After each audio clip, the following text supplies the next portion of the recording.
So hello Thursday morning guys and yes हमने देखा था what is economic growth and economic development.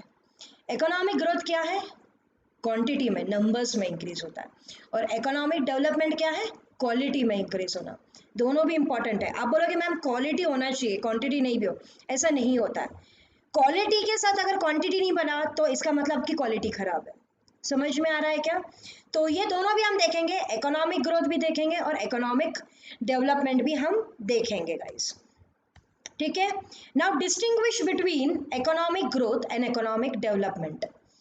आज हम देखेंगे डिस्टिंग्विश और किसके बीच में मतभेद देखेंगे हम, between economic growth and economic development. तो यहाँ पर ये बहुत ही इंपॉर्टेंट है गाइस, बहुत ही इंपॉर्टेंट। पहली चीज तो डिस्टिंग्विश में मेरा मेथड ये है कि मैं जब डिस्टिंग्विश लिखने बोलती हूँ एग्जाम में तो वो पॉइंट भी लिखना पड़ेगा। आपको पॉइंट दिया नहीं रहेगा, बट हाँ मेरी ओर से मैं आपको डिस्टिंग्विश में, हर डिस्टिंग्विश में आपको पॉइंट्स दूंगी। पॉइंट क्या है? मीनिंग। जैसे जो एकदम ब्लैक कलर में लिखा हुआ है वो लिखना बहुत जरूरी है। पहला है meaning, second is concept, third is dependency and fourth is impact and fifth is measured. ठीक है, तो ये पॉइंट्स लिखना जरूरी है जब भी आप डिस्टिंग्विश के पॉइंट्स लिखोगे। तो पहला, economic growth means increase in the real national income of the country. तो इकोनॉमिक ग्रोथ मतलब कि क्या? Increase in the real national income of the country. Real national income क्या होता है? रियल नेशनल इनकम मतलब कि इनकम में बढ़ोतरी होना। ठीक है, इनकम में बढ़ जाना उसको बोलता है रियल नेशनल इनकम। ठीक है, तो जब क्वांटिटी में बढ़ता है तो उसको बोला जाएगा रियल नेशनल इनकम। और economic development means progressive changes, progressive मतलब बढ़ते रहना, in certain important variables which determines wellbeing of the people. जब कोई भी देश का प्रेसिडेंट या प्राइम मिनिस्टर लोगों डेवलपमेंट करता है, बट लोगों का हित करके कंट्री का डेवलपमेंट करता है, इसको बोला जाता है economic development, overall economic development. For example, जैसे कोविड-19 में अगर हमने लॉकडाउन किया ही नहीं होता, नहीं बाबा, इकोनॉमी, आर्थिक मंदी आ जाएगी, आर्थिक स्थिति खराब हो जाएगी, नुकसान तो बहुत हुआ है, सभी का हुआ है।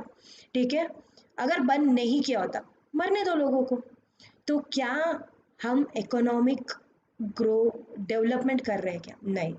जब तक हम लोगों का सही तरीके से, जब तक हम लोगों का सही तरीके से सही तरीके से हम लोगों का भला नहीं करेंगे, हम इकोनॉमिक डेवलपमेंट नहीं कर रहे गाइस। जब तक हम लोगों का भलाई नहीं करेंगे, जब तक हम लोगों की अच्छाई नहीं करेंगे, जब तक हम इकोनॉमिक डेवलपमेंट नहीं करेंगे।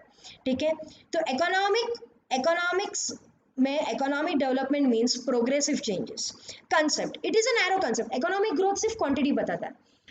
मुझे नहीं पता कि पॉपुलेशन बढ़ा क्यों है, क्या रीजन है, बट मुझे पता है सिर्फ कि पॉपुलेशन बढ़ गया। पहले 125 करोड़ था, अभी 135 करोड़ है।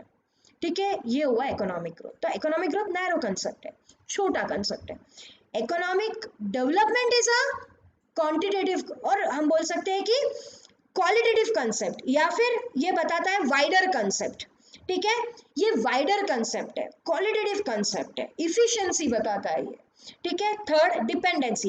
Economic growth is possible without economic development. मैंने ये बताया कि economic growth is possible without economic development, but economic development is not possible without economic growth. ठीक है, मैंने बोला था ना कि अगर क्वालिटी अच्छी है तो क्वांटिटी में होना ही होना है बढ़ना, नहीं होता है तो क्वालिटी अच्छी नहीं है। Next, economic growth is spontaneous and reversal.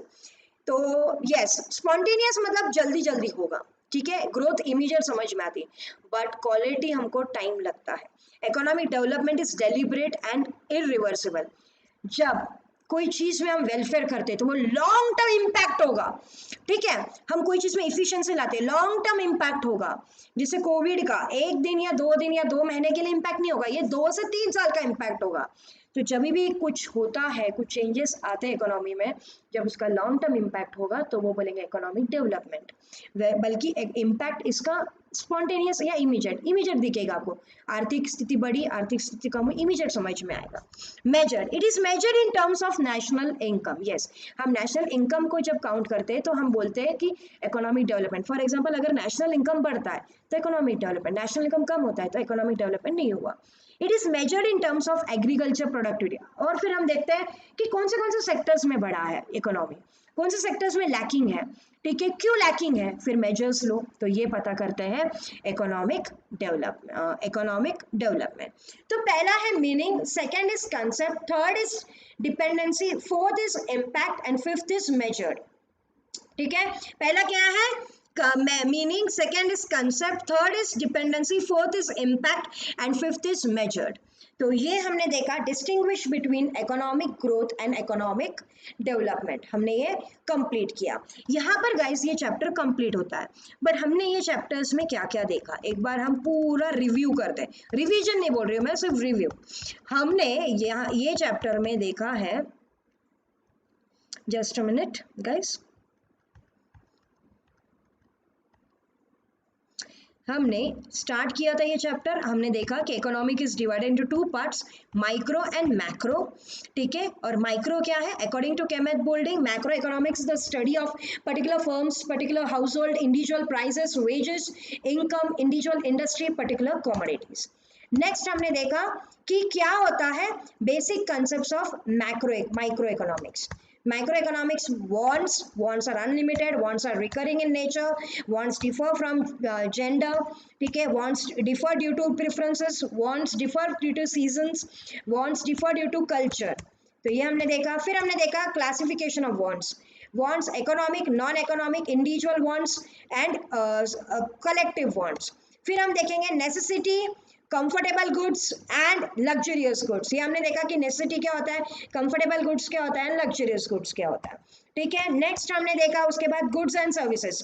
Goods क्या होते हैं, सर्विस क्या होती है, और यूटिलिटी मतलब क्या, utility means want satisfying power of a commodity. Then value in use and value in value refers मतलब कीमत, कोई भी चीज की कीमत उसको बोलते हैं वैल्यू। ठीक है, उसके बाद हमने देखा value in exchange. Value in exchange मतलब कोई गुड्स को हम खरीद रहे हैं पैसों में, उसको बोलते हैं वैल्यू इन एक्सचेंज। ठीक है, उसके बाद हम देखेंगे वैल्यू डायमंड मतलब value in paradox value. Paradox value मतलब कि क्या होता है कि कोई चीज की कीमत चीजें कम भी है, ठीक है, उसकी हाई भी प्राइस है, वो उसका डिमांड भी कम है बट फिर भी हाई प्राइस है, और कोई चीज़ बहुत ज़रूरी है और बोल सकते हैं कि उसका डिमांड भी है बट लो प्राइस है, तो ये होता है पैराडॉक्स वैल्यू।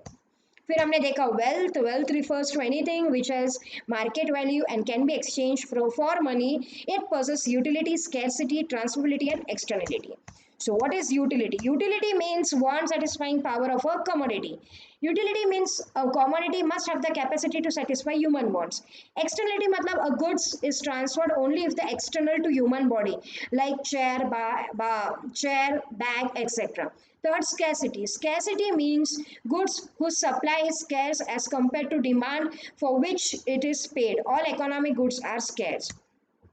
Next, हम देखेंगे personal income. Personal income means earning received by a person from all the sources is called as personal income. And personal disposable income means जो हम टैक्स भर के हम जो इनकम देते हैं उसको बोला जाता है personal disposable income. Next, land, labour, capital, entrepreneur.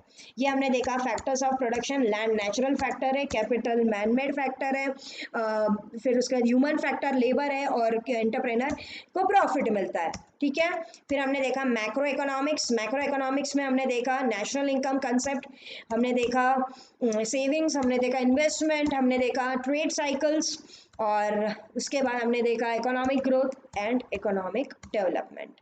तो ये पूरा हमने डिस्टिंग्विश तक कंप्लीट किया। गाइस मैंने ओवरव्यू बताया, रिवीजन नहीं लिया, रिवीजन में नेक्स्ट लेक्चर में लूँगी। ठीक है, और हमारा लाइव लेक्चर होने वाला है and I will meet you live lecture on Friday. Stay tuned, thank you very much.